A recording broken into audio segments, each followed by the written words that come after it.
Today, GBS, in Psalm 63, we get to experience the joy of the Lord, even if he may seem so far away.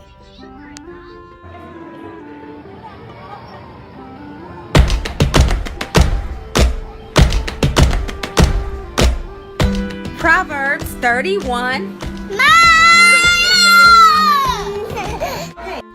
Alright, good morning, GBS. So this Psalm 63 was kind of taken around a time where it was spoken about in 1 Samuel 23, where David is, of course, he's running from your boy, Saul. He's in a difficult place. He's far away from the temple in Jerusalem, but he still wanted to know that God was near to him. So around that time, they worshiped in the temple. Like, that's where they experienced the presence of God. But since he couldn't go there because Saul was trying to kill his butt, he was actually in Philistine territory. I went back to 1 Samuel 23 and I read it. He was, if you were GD, you in Vice Lord territory, right? And he went there and he prayed first and he asked God, will I be able to win a war here? Because the Philistines there was taking like crops or something away from God's people. So since David was there, he fought, on his people and God's behalf. And God answered him. He was like, yeah, you'll win a war. But since he won it, news got out that, hey, Saul, I know where your boy is. He just won a war here in Philistine territory. So, of course, Saul takes out after him. And he believes that Saul is going to get him because they had a thick wall.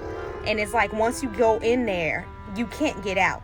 It's kind of like what the idiot Trump was trying to do with building the wall, thinking that can't nobody swim or fly. But back in the day, it ain't like you can fly over something or, with cars and stuff, get there any kind of way. If there's a big wall, you ain't going in there unless you go through the actual door. So David was trapped. And he prayed, he asked God, he was like, hey, if Saul come here, will he get me? And God answered, he was like, yeah. So him and his 600 men, they left and, they was running from place to place. And this was around a time where Jonathan, Saul's son, was still alive. So he would find out where David was and go and pray with him and keep him encouraged and stuff like that. But today's message was written when David was on the run. Psalm 63, a David psalm when he was out in the Judean wilderness. God, you're my God. I can't get enough of you. I've worked up such hunger and thirst for God, traveling across dry and weary deserts. So here I am in the place of worship, eyes open, drinking in your strength and glory. In your generous love, I am really living at last. Now, how crazy is that he calls being out in the wilderness a place of worship. And because he's surrounded by God's love, he's living like his best life. Isn't that something? What that tells me is it don't matter where you are, as long as God is with you, you can be living your best life. My lips brim praises like fountains. I bless you every time I take a breath. My arms wave like banners of praise to you. I eat my fill of prime rib and gravy. I smack my lips. It's time to shout praises. If I'm sleepless at midnight, I spend the hours in grateful reflection because you've always stood up for me.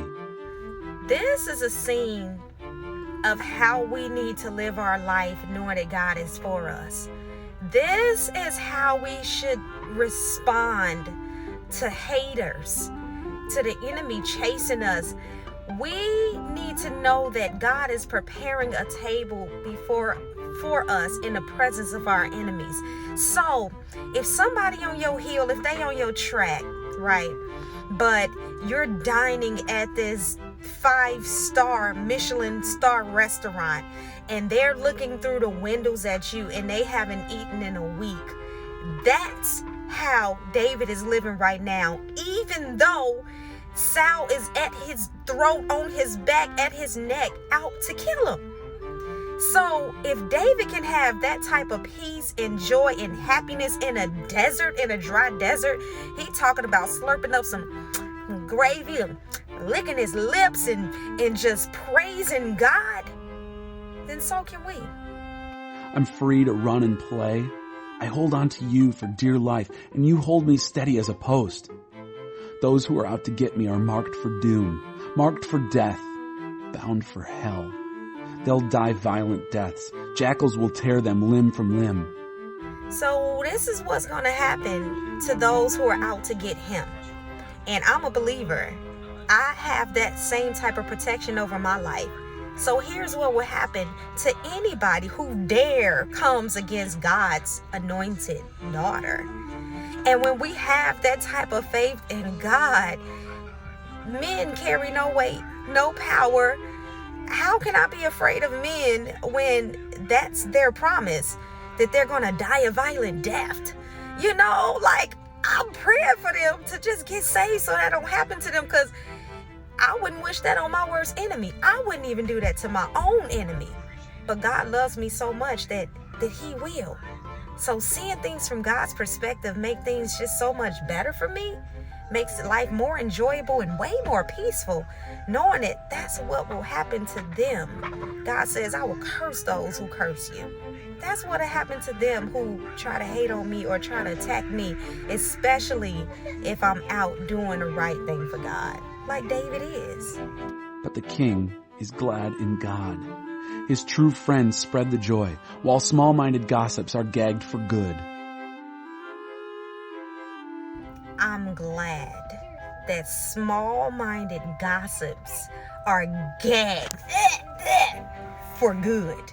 So anybody who gossiping about me, saying lies and untrue stuff about me, when my heart is for God and everything that I'm doing is legit for God, their words and they gonna gag on it for good.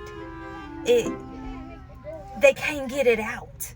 And if they do get it out, it won't go anywhere. It definitely won't hurt me. So I hope you guys are encouraged today how God feels about you and the type of protection that he has for us. We're no different than David. If we're a believer, we are no different from David. And this was before he cheated on, his wives and had that affair with Bathsheba.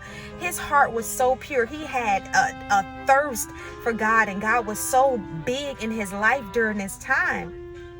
And so when the enemies came, it didn't, I won't say it didn't affect him, but this is how it affected him. And this is how it should affect us when the enemies come, when the haters come.